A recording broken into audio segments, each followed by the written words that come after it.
Kalaboso ang dalawang individual na nagtangkang suhulan ang isang complainant sa kaso ng mga nawawalang sabungero. Ayon kay CIDG, nagsumbong sa kanila ang complainant dahil sa panggigipit mula sa mga sospek. Si Ryan Lesiges sa detalye.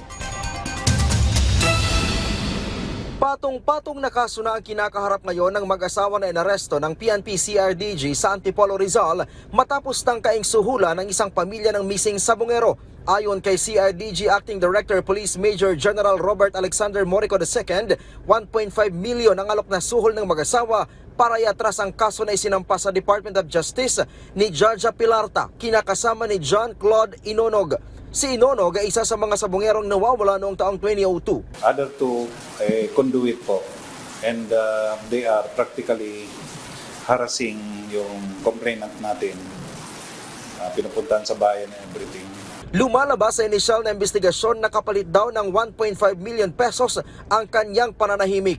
Hindi na pagdalo sa mga patawag ng korte at tuloy ang pag-atras sa kaso na inihain sa DOJ laban sa negosyanteng si Atong Ang at iba pa. The complainant is really serious na iporso yung kaso. But she doesn't want to be harassed also. And their safety is parang threatened. That's the reason kung bakit she asked the helpline, CIDG. Sinampahan ng kasong grave coercion at obstruction of justice ang mag-asawang suspect. Lumalabas na kamag-anak din ang mga ito nang nawawalang si John Claude Inonog. Sabi pa ng CIDG na batay sa kuha ng CCTV, ilang beses nagpabalik-balik sa bahay ni Pilarta ang mga gustong manuhol sa kanya. We have the CCTV footages and everything. That's why we will be filing a case for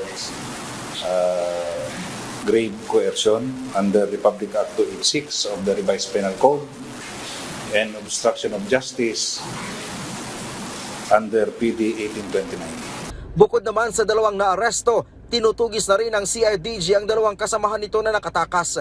Si Acting Chief PNP Police Lieutenant General Jose Melencio Nartates Jr. ipinag-utos na ang malalimang investigasyon para malaman kung sino ang nasa likod ng panunuhol. Taong 2021 at 2022 nang mawala ang nasa 34 na sabungero na ayon kay Patidongan ay dinukot at ipinapatay umano ni Ang dahil sa hinalang nandadaya sa sabong.